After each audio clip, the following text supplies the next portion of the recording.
Alhamdulillah.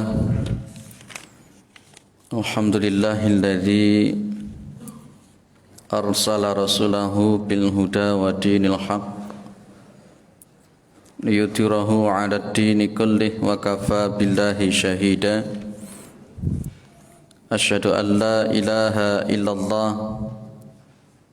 wa asyhadu anna Muhammadan 'abduhu wa rasuluhu la nabiyya ba'dah. Allahumma salli ala Muhammad wa ala alihi wa sahbihi wa man tabi'ahum bi ihsanin ila yaumiddin, amma ba'du. Kita bersyukur kepada Allah Subhanahu wa ta'ala atas segala nikmat yang diberikan oleh Allah kepada kita semua, terutama sampai pada pagi hari ini kita masih diberikan kekuatan iman dan Islam. Kita masih diberikan kesehatan serta kesempatan sehingga kita masih bisa melaksanakan kewajiban kita salat subuh berjamaah. Dan kita lanjutkan dengan mengkaji agama Allah Subhanahu wa ta'ala. Mudah-mudahan kesempatan yang semacam ini senantiasa diberikan oleh Allah pada kita semua sampai nanti kita menghadap kepada Allah yang tentunya dalam posisi husnul khatimah. Salawat salam tetap terlimpahkan kepada Rasulullah Muhammad sallallahu alaihi wasallam sebagai khatamil anbiya wal mursalin, penutup para nabi dan rasul, yang tidak ada nabi lagi sesudah Nabi Muhammad sallallahu alaihi wasallam. Beliau penyampai risalah Islam sebagai agama yang benar, agama yang diridhai oleh Allah Subhanahu wa ta'ala. Para jamaah yang dimuliakan oleh Allah Subhanahu wa ta'ala, para sahabat Rasulullah Muhammad sallallahu alaihi wasallam, mereka itu adalah orang-orang yang paling dermawan setelah Rasulullah Muhammad sallallahu alaihi wasallam. Kathratus sakha'i wal judi wa badlul mali wa muwasatul ikhwani fi hali safarihim wa fi hali iqamatihim. As-sakha' wal jud wa badlul mal itu bisa kita katakan maknanya hampir sama.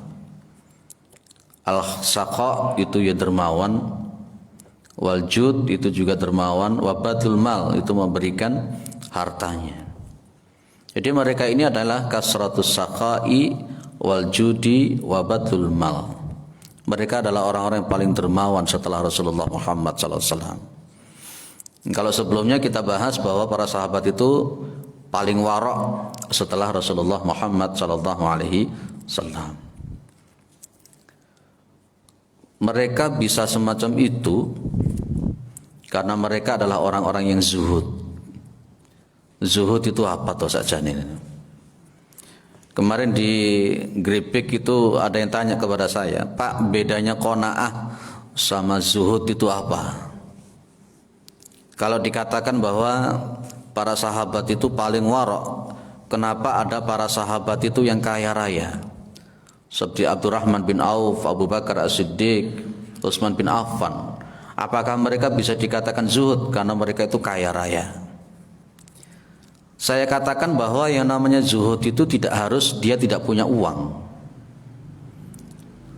Kalau di dalam di bukunya Buya Hamka, Tasawuf Modern itu, orang yang pakai jas, orang yang pakai dasi, orang yang pakai mobil Mercy, katakanlah begitu, bisa jadi jauh lebih zuhud daripada orang-orang yang pakaiannya compang-camping. Zuhud itu adalah bagian daripada ketakwaan yang Rasulullah mengatakan at-taqwa hahuna, at-taqwa hahuna, thalatha marrat, 3 kali. Maka saya katakan bahwa para sahabat itu paling zuhud. Walaupun ada beberapa sahabat yang kelihatannya memang kaya raya. Saya katakan zuhud itu adalah ketika tidak ada melekatnya harta duniawi di dalam hati mereka. Para sahabat itu tidak ada namanya dunia, harta itu melekat dalam hati mereka, itu tidak ada. Kalau orang Buddha bilang itu kemelekatan. Jadi melekat di dalam hati itu tidak ono para sahabat Rasulullah SAW.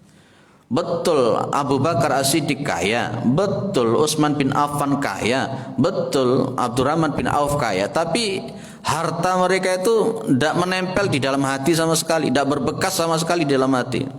Itu zuhud. Beda orang yang tidak kaya tapi masya Allah hubbud dunya wa karahiyatul maut, cintanya kepada dunia itu luar biasa, takut mati sampean. Akhirnya harta itu ada di dalam hati. Ketika ada uang 1 juta, yang 100.000 hilang, kan sebenarnya masih ada yang 900.000. Seharusnya yang 900.000 itulah yang kita enjoy, yang kita happy untuk kita terima. Tapi justru karena dia tidak zuhud, yang difikirkan itu yang 100.000. Difikirin kenapa kok bisa hilang, kenapa kok bisa hilang, kenapa kok bisa hilang. Begitu ada orang yang ganti uang 100.000 itu, masih difikirkan juga yang 100.000 tadi. Kenapa? Dia ngomong, andai kata yang 100.000 tadi tidak hilang, uang saya jadi 1.100.000. Nah itu loh. Tapi kalau untuk para sahabat itu orangnya zuhud, masya Allah. Abdurrahman bin Auf itu, dia punya harta banyak. Tidak sungkan-sungkan dia keluarkan itu hartanya itu untuk perang. Abu Bakar As-Siddiq punya uang banyak, tidak sungkan-sungkan itu kalau korban bisa menyembelih 100-an ekor onta. Utsman bin Affan dan seterusnya. Tidak melekat sama sekali. Sedikit pun yang namanya harta itu tidak melekat di dalam hati mereka. Bagaimana dengan kita? Lah, karena memang yang namanya harta yang mereka miliki itu memang tidak melekat sama sekali di dalam hati mereka, maka betul di sini kathratus sakha'i wal judi wa badul mali wa muwasatul ikhwani fi hali safarihi wa fi hali iqamatihim. Jadi enak saja memberi orang, dermawannya luar biasa, karena mereka mengatakan apa? Ini bukan milik saya, ini miliknya Allah Subhanahu wa taala. Orang itu kalau zuhudnya tidak ada, kalau harta itu masih tetap melekat di dalam hati, wis juangget ning hati, hedonisme, materialistis, sudah dipastikan orang itu jadi orang yang pelit. Sudah dipastikan orang itu jadi yang pelit. Yang seolah-olah harta itu nanti bisa mengekalkan dia. Itu berbahaya. Ada seseorang sahabat itu punya harta, datang kepada Nabi Muhammad SAW. Ya Nabi, harta ini saya berikan kepada engkau seluruhnya ya Nabi. Sama Nabi dilarang, jangan, cukup saja yang sepertiganya saja. Dan kita bisa melihat dalam sirah Nabawiyah, ketika ada hijrah, sahabat muhajirin itu dari Mekah enggak bawa apa-apa, sampai di Madinah oleh Rasulullah dipersaudarakan. Ketika dipersaudarakan, sahabat Ansor melakukan apa? Masya Allah, hartanya ada yang dibagi 2. Itulah para sahabat Rasulullah SAW. Walau kana fihim itu khasasah, walaupun mereka itu punya kebutuhan yang begitu luar biasa. Kasratus saqai, hampir sama dengan Rasulullah Muhammad SAW. Nabi Muhammad suatu saat itu mengimami sholat, beliau langsung berdiri tak wiritan. Kemudian beliau kembali lagi tanya para sahabat, ya Rasulullah, kenapa kok tumben jenengan seperti itu, nggak wiritan? Nabi ngomong, saya pas ketika sholat itu ingat kalau di rumah ada emas. Saya tidak suka ada emas di rumah, disedekahkan itu emas itu oleh Rasulullah Muhammad SAW. Yes, pokoknya kita sama Rasulullah itu beda sedikit kita ini, Masya Allah. Kalau Rasulullah itu sedikit bicara, kalau kita sedikit-sedikit bicara. Kalau Rasulullah sedikit makan, kalau kita sedikit-sedikit makan, dan seterusnya, Masya Allah. Maka dari situlah kemudian kita ingat dengan salah satu ayat Rasulullah, ayat Allah Subhanahu wa taala. Ya ayyuhalladzina amanu hal adullukum ala tijaratin tunjikum min adzabin alim. Tu'minuna billahi wa rasulihi wa tujahiduna fi sabilillahi bi amwalikum wa anfusikum. Loh, ini loh ada kata-kata wa tujahiduna fi sabilillahi bi amwalikum wa anfusikum. Dan engkau itu, kalian itu berjuang di jalan Allah dengan harta kalian, wa anfusikum, dengan diri kalian.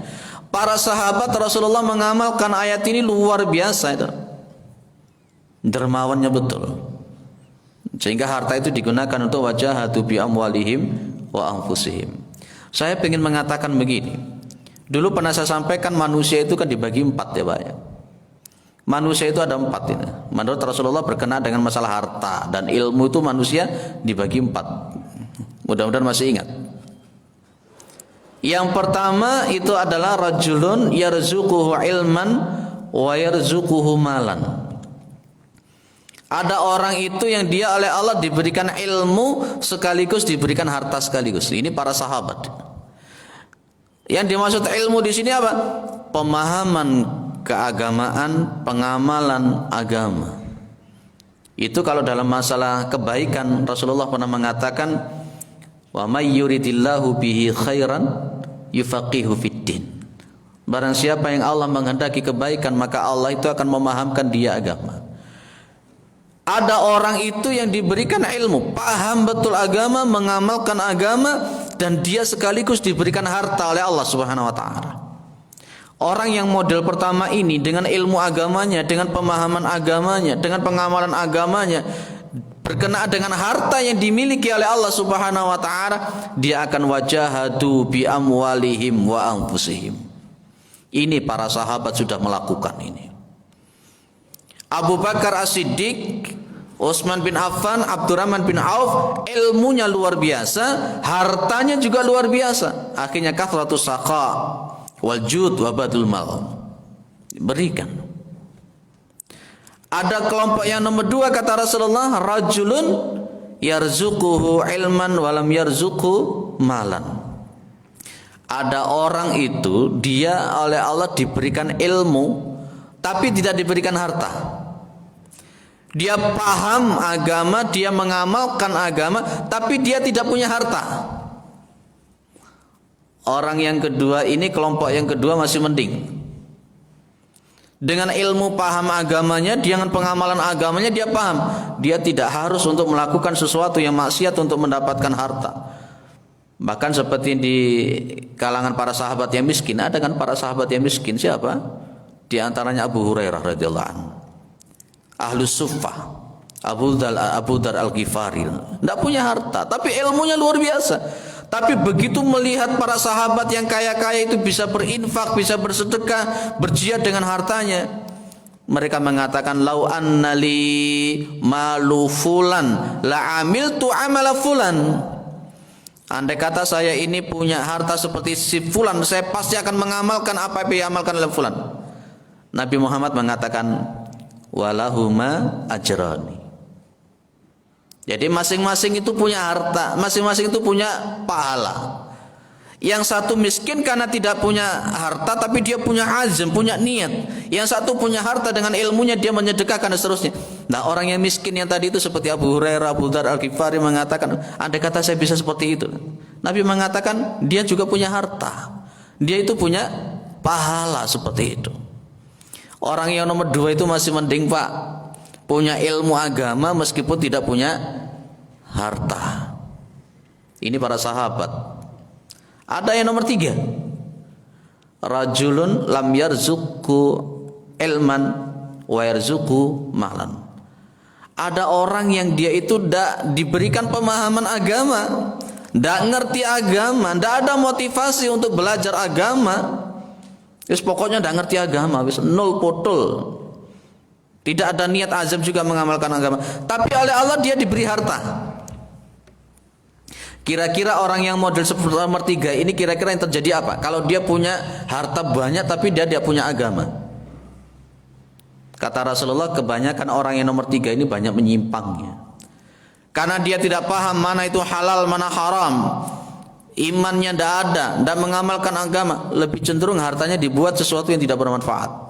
Habis untuk tidak bermanfaat. Yang nomor 4 ini yang paling jelek kata Nabi. Rajulun lam yarzuquhu ilman wa lam yarzuquhu malan. Ada orang itu yang dia tidak punya ilmu agama, tidak ngerti agama, tidak ada motivasi belajar agama, dan juga dia itu tidak punya harta. Berarti gimana? Yo jahil, yo fakir. Jahil, fakir. Ini nomor 4 ini kata Rasulullah jelek. Salat yo ora, duit-duit yo ora. Ngaji yo enggak, duit-duit yo ora. Nah ini kan bahaya, ini nomor 4 ya. Ngaji ini mau males gak gelem salat tapi ora duit-duit. Ini berbahaya yang nomor 4 ya. Biasanya karena dia itu tidak punya harta, fakir, dia sekaligus jahil, dia nanti akan menghalalkan segala cara untuk mendapatkan harta, berbahaya. Nah, kalau disuruh memilih antara 1, 2, 3, dan 4, kita pasti milih nomor 1. Yang ngerti agama, ngamalkan agama, paham agama, sekaligus oleh Allah diberikan harta. Itu Abu Bakar As-Siddiq, itu Utsman bin Affan, itu Abdurrahman bin Auf. Oh, luar biasa. Ini surga dunia orang nomor pertama ini. Kalaupun umpamanya kita tidak punya harta, setidaknya kita itu yang nomor 2 Pak. Kita ngerti agama, paham agama, mengamalkan agama. Itu. Maka thalabul ilmi fardhatun ala kulli muslimin. Kita kembali kepada para sahabat yang begitu luar biasa, kathratus saqa, dermawan. Ilmunya ono, juga dermawan, luar biasa. Mereka para sahabat itu kalau disuruh untuk menafkahkan hartanya, oh luar biasa mereka. Kadangkala para sahabat tidak punya itu loh, masih mau. Rasulullah itu kedatangan tamu kan. Kemudian para sahabat mengatakan, siapa ini yang mau jamu ini? Yang mau menjamu ini siapa ini? Ada seorang sahabat ngacungkan tangan, ana ya Rasulullah. Dijamu Pak, dibawa ke rumahnya. Yang menarik ketika malam hari kan dikasih makan itu. Dikasih makan. Terus tamunya yang dikasih makan, lampunya dimatikan. Sementara yang sahabat ini dia cuman pakai piring kosong, tidak ikut makan. Sementara tamunya dibiarkan makan, keluarganya tidak makan sama sekali. Tamunya biar makan, etok-etok mangan, lampunya dimatikan. Lu sampai segitunya loh para sahabat itu. Para sahabat itu segitunya tuh. Walaupun dia itu sebenarnya butuh, tapi ketika dia itu berkenaan dengan masalah seperti itu, ya Allah, susah kita tiru model-model begini nih. Ya, dia berani untuk tidak makan demi saudaranya. Bahkan pas ketika perang itu Pak,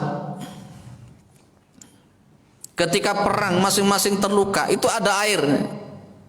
Pas ketika mau minum air, di sebelah bilang alma, gak jadi minum dia. Diberikan ke sebelah.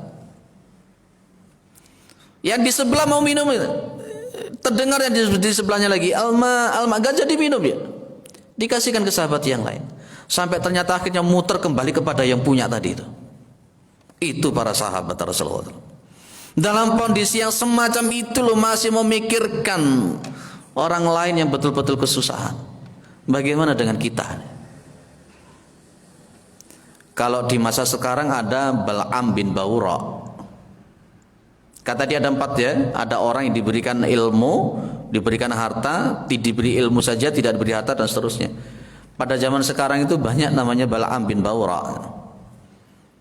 Pernah dengar Bal'am bin Bawra? Itu di Ahmad Yani sudah saya bahas selesai. Bal'am bin Bawra ini seorang yang ulama besar. Dia ini diajari oleh Nabi Musa alaihissalam. Talakinya Taurat itu langsung kepada Nabi Musa alaihissalam. Sampai sempurna hafalannya Taurat, paham Taurat. Sampai dia itu pemahamannya itu kepada derajat yang tidak bisa dipahami kecuali oleh seorang Nabi dan Rasul. Dan dia punya doa yang sangat mustajab.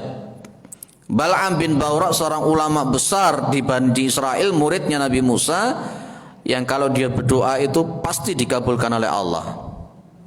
Para ulama tafsir mengatakan punya ismul a'dham. Orang-orang Bani Israel itu belajar Taurat kepada Bal'am bin Bawra. Tapi yang menarik kemudian, Bal'am bin Bawra ini kan dikirim oleh Nabi Musa ke sebuah negeri. Dia ini kan Aniyin. Ada yang mengatakan orang Madian, Yaman kalau sekarang. Diperintahkan ke sebuah negeri, di situ itu ada raja, rakyat, makmur kaya raya tapi sesat, rusak. Bal'am bin Bawra dikirim oleh Nabi Musa ke sana. Kan ilmunya kan sudah paten, sudah bagus, hafal Taurat segala macam. Ketika nyampe di negeri itu untuk berdakwah, yang terjadi adalah malah justru Bal'am bin Bawra dia ini malah jadi kaki tangannya raja itu. Dia dijuju, apa dijuju? Dia diberikan harta, diberikan tahta, diberikan wanita. Diberikan harta, diberikan tahta, diberikan wanita itu akhirnya dia berubah total. Berubah total. Ilmunya tadi sudah enggak bermanfaat. Makanya di dalam Al-Qur'an itu fansalakha minha. Atainahu bi ayatina fansalakha minha, di situ. Lepas ilmunya itu Bal'am bin Bawra.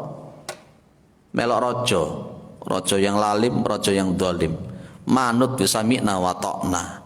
Pas ketika kemudian Nabi Musa datang ingin menyerang negeri itu, justru Bal'am bin Bawra tunduk kepada perintahnya raja dan rakyatnya untuk melawan Nabi Musa.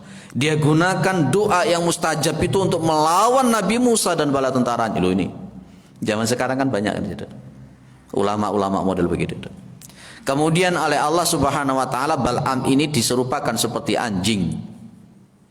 Mataluhu kamathalil kalbi in tahmiluhu yalhath wa in tatrukuhu yalhath. Bal'am bin Bawra itu seperti anjing kata Allah. Anjing itu kalau dihalau in tahmiluhu yalhath. Kalau kamu menghalau anjing itu yalhath, melet-melet. Wa in tatrukuhu tadhath yalhath. Kalau engkau ninggalkan anjing itu, kamu tinggalkan yo melet-melet. Bal'am diserupakan oleh Allah melet-melet tadi. Kenapa? Tunduk patuh kepada raja. Namanya anjing itu dia akan tunduk dengan siapapun yang dia ngasih. Bal'am bin Bawra seperti anjing. Padahal dia seorang ulama besar. Seorang ulama besar. Bukannya dengan ulamanya itu, dengan status keulamaannya itu, dengan ilmunya itu, bukannya dia itu dengan hartanya dia mampu untuk berbuat baik. Tidak, malah justru dengan harta itu dia menjadi orang yang berubah total melawan agamanya sendiri. Ya. Beda dengan para sahabat Rasulullah SAW. Malah justru harta itu tidak melekat belas nengati. Kalau Bal'am bin Bawra, ulama besar yang tadi sudah dikatakan bahwa derajatnya itu tidak ada yang bisa memahami kecuali pemahaman para nabi dan rasul. Bal'am sampai pada konteks derajat itu. Gara-gara harta, tahta, wanita, anjlok, jelek. Zaman sekarang banyak ya Pak di negara kita ya Pak ya. Melawan agamanya sendiri akhirnya. Para sahabat tidak. Jadi mereka adalah orang-orang yang zuhud. Bapak Ibu yang dimuliakan oleh Allah Subhanahu wa taala, maka dari itulah kemudian para ulama membagi hablum minan nas itu, setidak-tidaknya ada 3, Pak. Hablum minan nas itu kembalinya ya cuma 3 ya. Hablum minan nas itu kembalinya cuma 3. Ada istilah kaful adha, badlun nada, wa talaqatul wajhi. 3 hal ini, hablum minan nas, akhlak kepada sesama itu kembalinya cuma 3 ini. Cuma 3 ini. Kalau kita preteli, kalau kita perinci, kita teliti, yo kembali ke 3 ini, akhlak sesama manusia.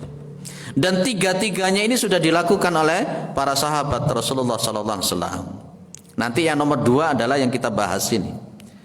Yang pertama itu istilahnya ada kaful adha. Kaful adha itu berarti mampu menahan untuk tidak menyakiti orang lain.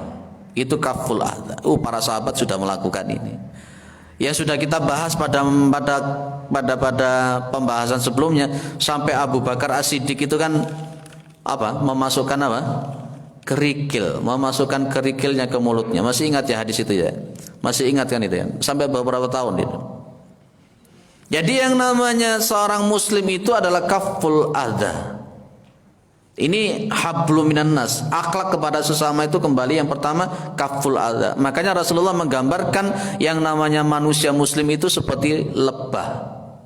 Mathalul mu'min kan nakhlah. Perumpamaan orang muslim itu seperti lebah. Akalat tayyiban wa wada'at tayyiban wa waqa'at lam tufsid wa lam tuksir. Itu namanya seorang muslim seperti lebah itu gimana? Makannya halal, yang dikeluarkan juga baik, kemanapun dia menghindar dia tidak pernah untuk memberikan keonaran. Bukan wa yufsiduna fil ard, bukan, tapi rahmatan lil alamin. Itulah kaful adha. Yang kemudian Rasulullah Muhammad SAW mengatakan al muslimuna man salimal muslimuna min lisanihi wa yadihi. Orang muslim yang benar itu adalah bagaimana dia mampu untuk menjaga mulutnya, menjaga tangannya dari menyakiti muslim yang lain. Ini kaful adha. Para sahabat luar biasa begitu. Yang kedua adalah badlun nada. Badlun nada itu ya seperti ini tadi, kathratus saqai wal judi wa badlul mali wa muwasatul ikhwani fi hali safarihim wa fi iqamatihim. Badlun nada itu berarti apa Pak? Yadul ulya khairun min yadis sufla. Tangan yang di atas itu lebih baik daripada tangan yang di bawah. Sahabat pun sudah melakukan. Sahabat begitu luar biasa, badlun nada, membantu. Rasulullah itu sudah memberikan motivasi begini Kak, sudah memberikan ancaman begini. Laisa minna billadzi yashba'u wa jaruhu ja'i'un idza jambi. Ya, bukan dari golonganku orang yang perutnya kenyang sementara tetangganya kelaparan. Dia tidak peduli dengan orang seperti itu. Kalau di dalam surah Al-Maun malah justru lebih parah lagi. Ara'aital ladzi yukadzibu biddin. Inilah yang dimaksud dengan badlun nada. Badlun nada yang dilakukan oleh para sahabat. Mereka mampu berjihad dengan hartanya untuk memberikan fakir miskin dan seterusnya dan seterusnya. Itu juga falaqata hamal aqobah, itu kalau dalam surat Al-Balad itu kan memberikan makan fakir miskin, memberikan makan anak yatim dan seterusnya. Itu badlun nada. Bapak Ibu yang dimuliakan oleh Allah, memang badlun nada ini kalau kita tidak melakukan dengan baik, kalau secara skala besar, nanti imbasnya pun juga kepada umat Islam yang lain. Mohon maaf, banyak mereka yang keluar dari Islam itu gara-gara ekonomi. Pemurtatan yang ada itu menggunakan masalah ekonomi kan. Makanya kalau sahabat Ali mengatakan kadal faqru ayyakuna kufran, hampir-hampir saja orang yang miskin itu menjadi kufur, itu gara-gara itu. Kalau akhlak badlun nada ini tidak kita lakukan, orang-orang Islam itu pelit, tidak mau zakat, tidak mau infak, tidak mau sedekah. Alamat di Indonesia ini yang murtad semakin banyak. Ada kisah nyata. Ada seorang biarawati Kristen. Dia itu kemudian katakanlah membawa 20 juta kepada seseorang yang miskin. Dikasih, dipinjam itu 20 juta. Wes itu pinjaman. Tanpa bunga, tanpa nyicil. Silakan dibuat untuk berusaha. Dan dia minta izin, bisa 1 minggu sekali, 2 minggu sekali, atau bahkan 1 bulan sekali. Dia datang ke rumah itu, tidak untuk mengkristenkan dulu. Dia berikan kasih sayang itu, diawasi, diajari cara-cara berusaha, berbisnis. Akhirnya muncul mindset, oh ternyata orang Kristen itu baik. Setelah selesai usahanya sudah mulai lancar, dia bisa untuk mengembalikan usaha itu, dia akan mengembalikan kepada sang biara itu. Sang biarawatinya cuma ngomong, jangan kembalikan ke saya, ayo antarkan saya ke temanmu yang butuh modal. Akhirnya diantarkan. Loh, lah kalau umpamanya ada 100 biarawati, berapa orang yang dimurtadkan? Gara-gara apa itu Pak? Ekonomi. Ini loh badlun nada yang sudah dicontohkan oleh Rasulullah, yang sudah dicontohkan oleh para sahabat.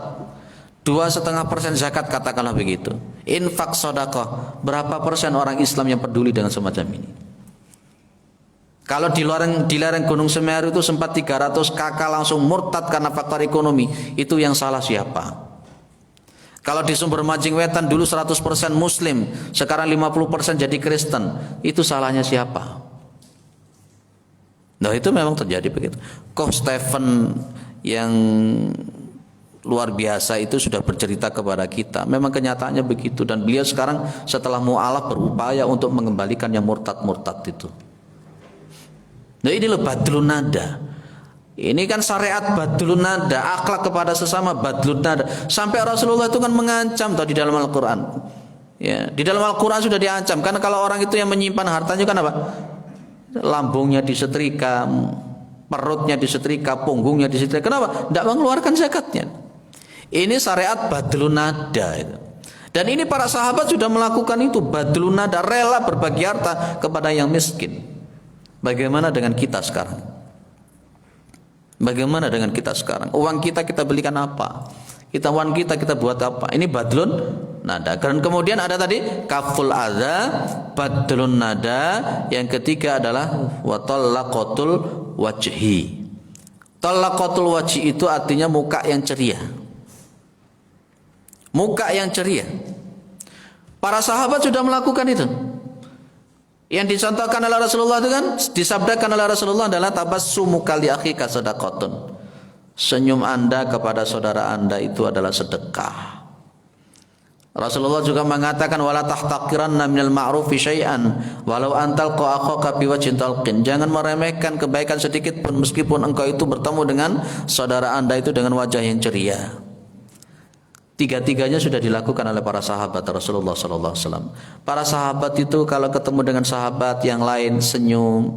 Kalau jenengan membaca di kitab Sahih Adabil Islamiyah yang saya bahas di Manarul itu ternyata para sahabat itu ya biasa jabat tangan, senyum sambil salam, boleh, dan itu dilakukan para sahabat.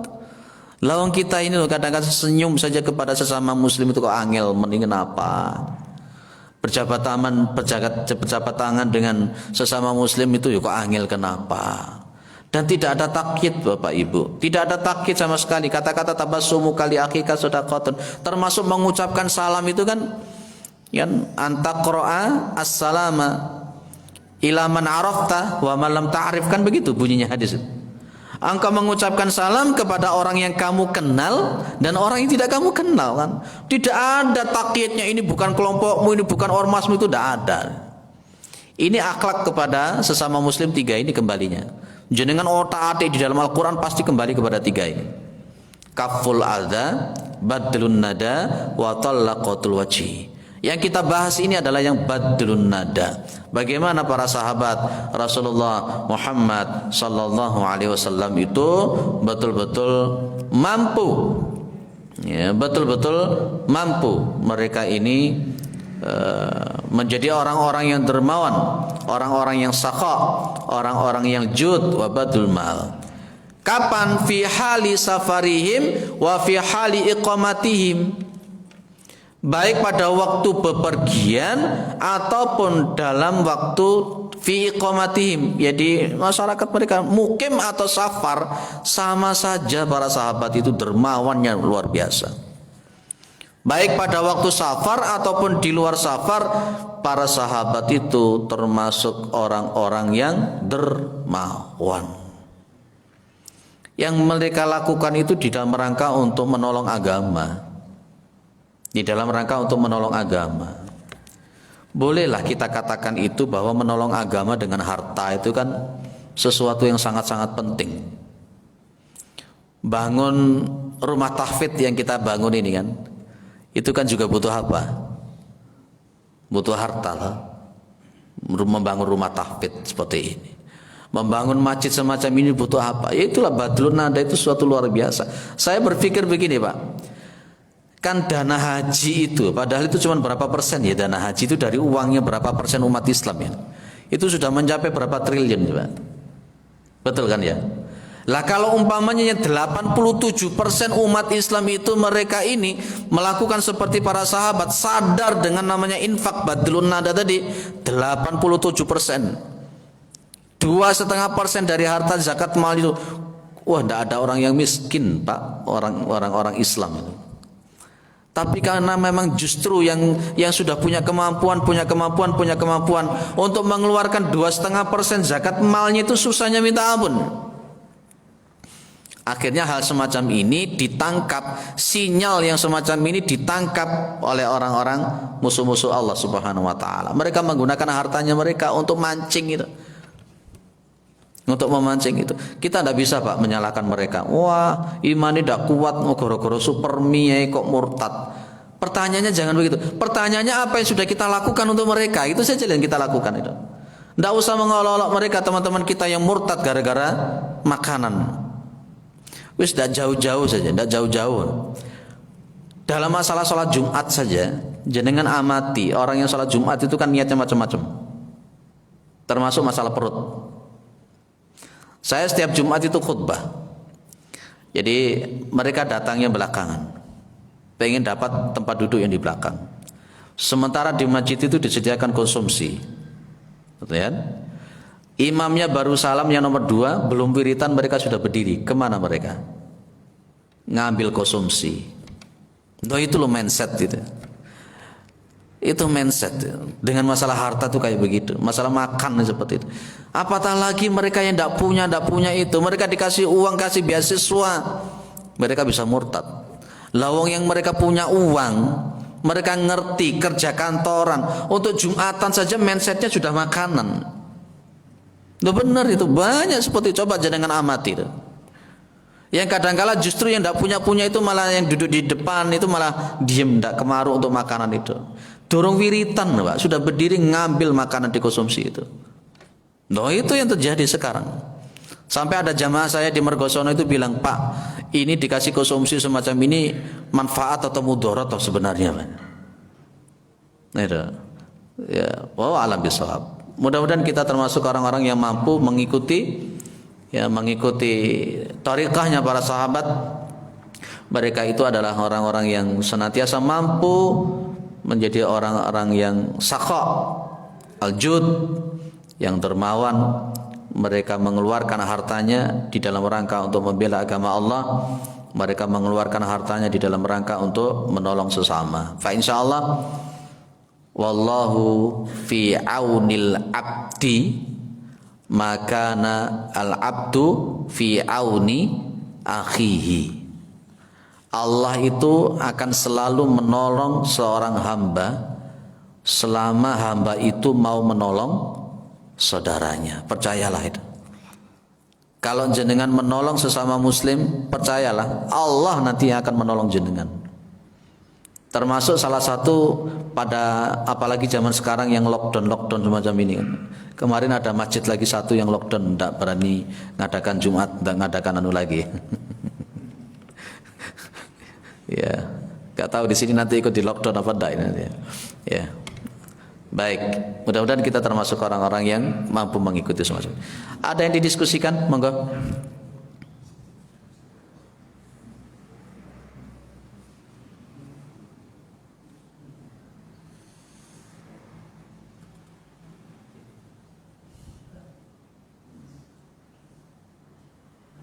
Tidak ada. Ustaz Hussein ada? Monggo.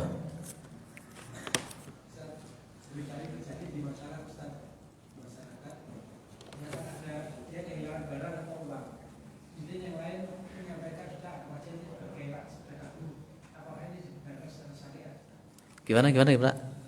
Ada kehilangan uang?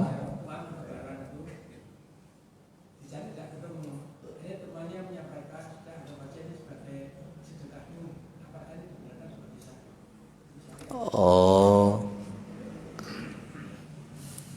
ada orang kehilangan uang, ada orang kehilangan barang, kemudian ada orang lain bilang sudahlah, itu mungkin sedekahmu dan sebagainya. Begini, Pak, Allah itu akan mengambil dari seseorang yang dia tidak mengeluarkan kewajibannya dengan tata cara yang macam-macam. Percaya atau tidak, ketika kita ini sebenarnya sudah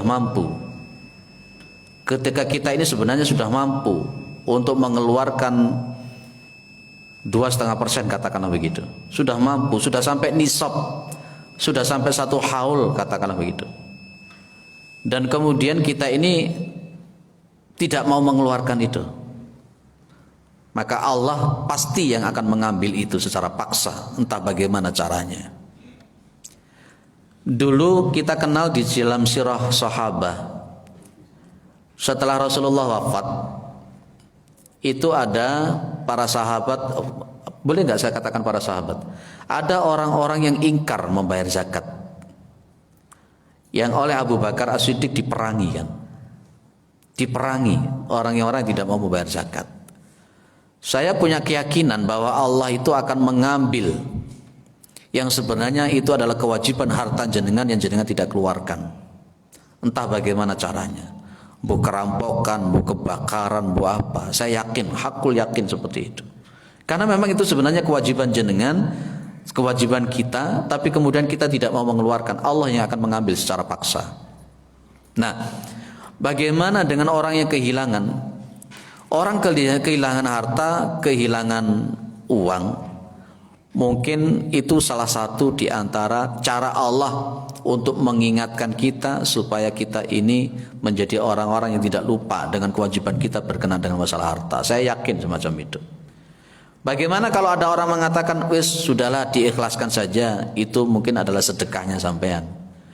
Ya kalau dicari secara dalil hadis itu memang nggak ono, itu salah atau benernya itu.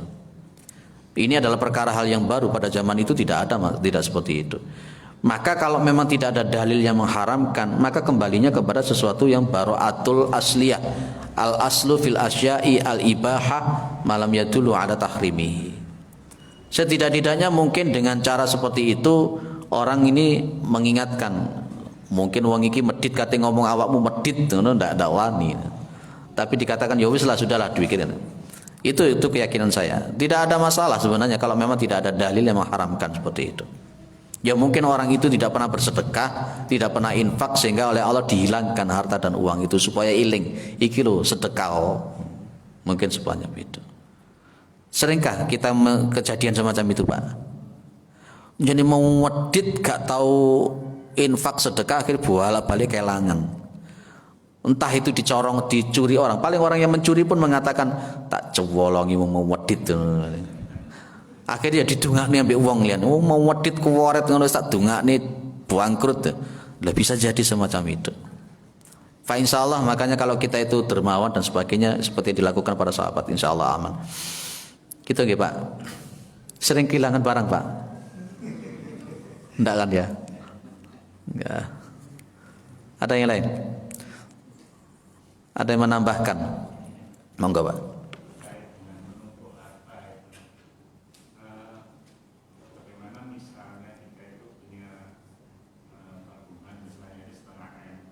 Masya Allah.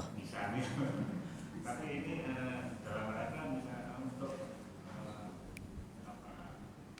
rencana kita punya, misalnya punya lancar atau punya rumah itu, padahal itu sudah kita zakat, sudah kita keluarkan apa itu. G. Zakat mal itu adalah ketika sudah 1 haul dan 1 nisab. Kalau untuk zakat ini kan memang macam-macam untuk zakat mal. Ada zakat, boleh tidak saya mengatakan zakat profesi itu ada? Zakat profesi itu ada enggak? Zakat profesi itu ada enggak, Pak? Jenengan meyakini zakat profesi ada enggak? Kan nanti ada zakat profesi, katakanlah ada gitu aja ya. Zakat profesi, zakat emas, zakat perak, zakat pertanian, zakat perdagangan, zakat barang temuan, kan begitu kan ya. Termasuk harta barang tetap yang kita punya rumah ini. Kalau saya masih meyakini kita punya rumah kita ini, bagus rumah kita, ambil 2,5%-nya untuk zakatnya itu, 1 kali itu saja. Kita punya uang tabungan 0,5 M, setengah M ini saya katakan apakah setengah M ini kemudian hutang kita lebih besar daripada setengah M itu? Ya kan? Tapi yang jelas ini adalah harta yang sudah lebih dari 1 nisab, Pak. Kalau estimasinya sekarang emas itu 1 gramnya 600. Saya masih memakai 85 gram nisabnya. Saya sampai hari ini masih memakai yang 85 gram. Ada yang memahami 93, dan sekian. Saya lebih cenderung memakai yang 85, yang minimal. Ya, daripada kita memakai 93. Lah, uang setengah miliar itu sudah 1 nisab gitu. Sudah 1 nisab. Ketika sudah 1 nisab, Pak, itu apakah umpamanya uang setengah miliar itu adalah uang untuk bisnis ataukah uang tabungan tok? Kalau memang uang tabungan kan bukan untuk buat dagang ya. Nanti kalau untuk buat dagang muter-muter itu berarti nanti zakatnya zakat perdagangan kan begitu. 1 haul 1 nisab dari ini ambil 2,5%-nya untuk disedekahkan 1 kali itu kalau untuk hanya sebuah tabungan. Itu. Mudah-mudahan itu bisa membersihkan. Namanya saja zakat mal untuk membersihkan harta itu. Boleh semacam itu. Clear ya? Yeah. Kalau zakat fitrah setiap tahun. Kalau zakat mal, kadangkala ada orang yang beling, Pak, menyiasati supaya kurang dari 1 nisab, supaya tidak keluar nisab, tidak keluar zakat. Seharusnya zakatnya 1 nisab sudah ada, tapi ono yang alasan supaya keluar dari 1 nisab. Itu berbahaya model-model begini nih. Berbahaya model-model. Iya, Pak ya. Ngakali hukum, banyak orang model semacam ini. Kalau seperti gajinya DPR, DPRD itu gaji pokoknya 150 juta ya. Itu sudah 1 nisab atau belum itu? Mau diakali hukum supaya tidak keluar 2,5%-nya. Itu berbahaya model begini ini. Makanya akhirnya oleh Allah meskipun hartanya banyak ya enggak barokah kan itu karena dia disucikan oleh Allah Subhanahu wa taala. Banyak orang yang tanya begini, Pak, gimana kalau saya dapat gaji meskipun tidak sampai 1 nisab saya ambilkan 2,5%-nya. Monggo silahkan aja, tidak apa-apa. Baik, mudah-mudahan bermanfaat.